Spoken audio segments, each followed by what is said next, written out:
Hello friends, mister and Mrs ওয়ার্ল্ডে নতুন একটি ব্লগ ভিডিওতে আপনাদের স্বাগত। চলে এসেছি নতুন একটা ভিডিও নিয়ে। আজকে আমি আপনাদের সাথে শেয়ার করব রাগির একটা নতুন ধরনের সেরেলাক রেসিপি নিয়ে। চলুন তাহলে ভিডিওটি শুরু করি।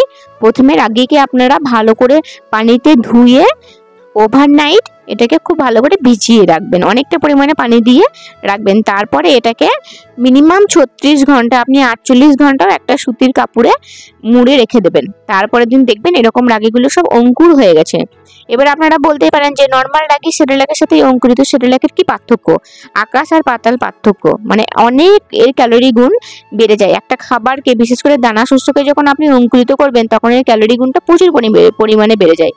দেখুন যেমন রাগিগুলো দেখুন কি সুন্দর অঙ্কুর বার হয়ে গেছে, অঙ্কুরটা অনেক বড় বড় বার হয়ে গেছে। আমি এটা 36 ঘন্টা ভিজিয়ে রেখেছিলাম, আপনি চাইলে 48 ঘন্টাও ভিজিয়ে রাখতে পারেন।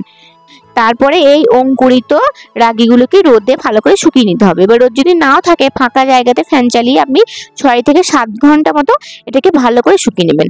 এবার আপনাদের বলি যে রাগিকে অঙ্কুরিত করার মানে কারণটা কি, অর্থাৎ উপকারিতা কি। রাগি কিন্তু একটা হাই ক্যালসিয়াম এবং একটা আয়রন যুক্ত খাবার, এবং এই রাগি যখন আপনি অঙ্কুরিত করবেন তখন এর ক্যালসিয়াম গুণ এবং আয়রন গুণটা আরো পরিমাণে বেড়ে যাবে। তাছাড়াও রাগিতে কিন্তু অনেক রকমের অনেক পুষ্টিগুণ থাকে। এবার এই রাগিকে যদি আপনি অঙ্কুরিত করে রাখেন তাহলে রাগিটা সহজে হজমও হবে, এবং বাচ্চার পক্ষে এটা খুবই ভালো। যে কোনো দানা শস্য যদি আপনি অঙ্কুরিত করে সেটা সেরেলাক করেন, সেটা বাচ্চার জন্য খুবই ভালো।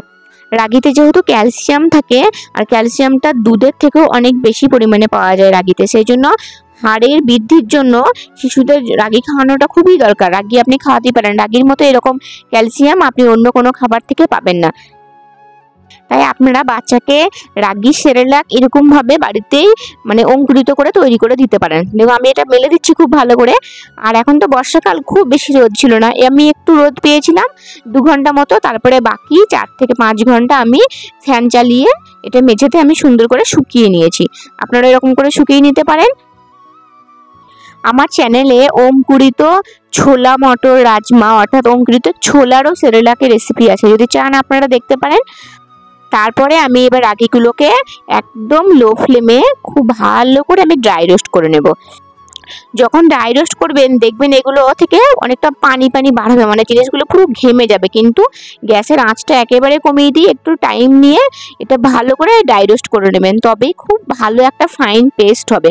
আর যেহেতু অনেকক্ষণ ধরে ভিজিয়ে রাখা ছিল, তারপরে অঙ্কুর বার করার জন্য আবারও কিছুক্ষণ রাখা হয়েছিল, সেজন্য এর ভিতর থেকে ঘামটা বার হবে। আর এটা তো রোদ পায়নি, কিন্তু এটা তো কোনো অসুবিধা নেই, এইভাবে করে বারংবার নাড়াচাড়া করে নিতে হবে, তাহলে এটা খুব ভালো আপনার ড্রাই রোস্ট হয়ে যাবে। দেখুন এখন আমার খুন্তিতে লেগে যাচ্ছে, এখন ঘেমে গেছে। আমি তো প্রথমে ভাবছিলাম ঘেমে যাচ্ছে, তারপরে একটু পরে যখন দেখলাম এবার আমার এটাকে ড্রাই রোস্ট করা হয়ে গেছে, আমি হাতে করে দেখলাম জিনিসটা ছাড়া ছাড়া হয়ে যাচ্ছে। এবং এটা খুব ভালো করে ড্রাই রোস্ট করে নিতে হবে, নাহলে কিন্তু আপনার গুঁড়ো হবে না। এই খাবারটা কিন্তু আপনারা বাইরেও কিনতে পারবেন। আমি অনেক সেরেলাক দেখেছি, স্পাউটিং রাগি সেরেলাক, কিন্তু সেসব জিনিসগুলো আমি কিনিনি, আমি সবসময় ঘরেই তৈরি করার চেষ্টা করি। আমার এটা ড্রাই রোস্ট করা হয়ে গেছে। এবার আমি মিক্সিতে খুব ভালো করে ব্লেন্ড করে নেব। এই ব্লেন্ডিং এর কাজটা আপনাকে আস্তে আস্তে, পুরো কাজটাই আপনাকে ধীরস্থিরভাবে করতে হবে, তাড়াতাড়ি করলে হবে না।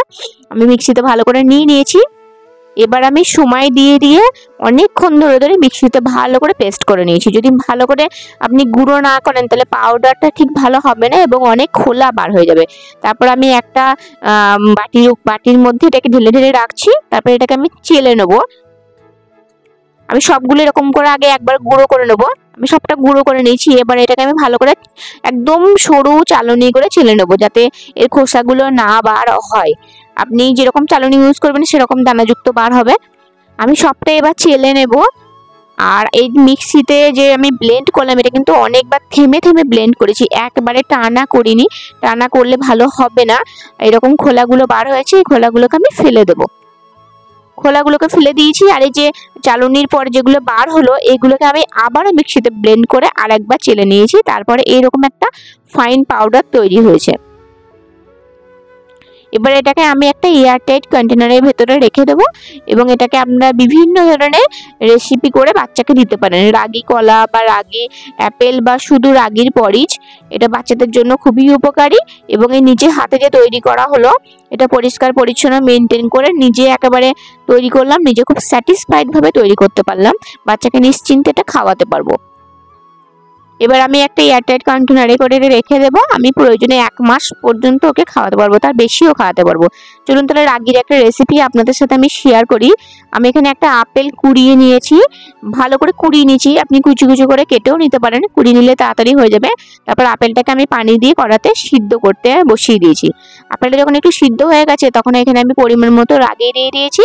রাগিটা আমি ঠান্ডা পানিতে গুলিয়ে নেব। রাগি কিন্তু সবসময় ঠান্ডা পানিতে গোলাতে হয়, গরম পানিতে দিয়ে দিলে ওটা দলা পাকিয়ে যাবে। তারপরে এই যে রাগির এটাকে আপনার যদি মনে হয় যে মিক্সিতে ভালো ব্লেন্ড হয়নি, তাহলে আপনি এই পর্যায়ে এটাকে ছেঁকেও দিতে পারেন বা এমনিও দিতে পারেন। এটা আমি এমনিই দিয়ে দিয়েছি। এবার আমি ভালো করে নাড়িয়ে নিয়ে আরেকটু জাল করে নেব। আমার অ্যাপেলটা প্রায় 90% সিদ্ধ হয়ে গেছে। আমার আপেল রাগি পরিশটাও রেডি হয়ে গেছে। এবার আমি একটু ছাঁকনিতে এটাকে একটু গলিয়ে নেব। আপেলটা যেহেতু মানে একটু দানা দানা ছিল সেই জন্য আমি এটা কিন্তু আমার ছেলেকে একেবারে ছাঁকনিতে একেবারে গলিয়ে নরম করে আর খাওয়াই না, ওর যেহেতু দাঁত বার হয়ে গেছে। আমি ছাঁকনিতে জাস্ট একটুখানি বার করে নিয়ে তারপর আপেলটাকে এইরকম ভাবে আবার খাবারে দিয়ে দেবো, তাহলে খাবারটা আপেলটা একটু গলে গেল, দানা দানা থাকলো না। বাচ্চার দাঁত উঠে যাওয়ার পরে বাচ্চাকে একেবারে ফাইন ব্লেন্ডিং খাবার না দেওয়াটাই ভালো। এটা কিন্তু বাচ্চার একটা গ্রোথকে আপনার নষ্ট করবে। তাই বাচ্চাকে একটু বড় বয়সের পরে একটু দানাদার খাবার দেওয়ার চেষ্টা করবেন। চলুন তাহলে ভিডিওটি আজকের মতো এখানেই শেষ করি। আপনারা ভালো থাকবেন, সুস্থ থাকবেন, আর আমার ভিডিও যদি ভালো লাগে তাহলে একটি লাইক করবেন। আর যারা নতুন আছেন তারা চ্যানেলটি সাবস্ক্রাইব করে অবশ্যই পাশে থাকবেন। কোথাও যদি কোনো ভুল ত্রুটি হয় অবশ্যই ক্ষমা করবেন। ধন্যবাদ।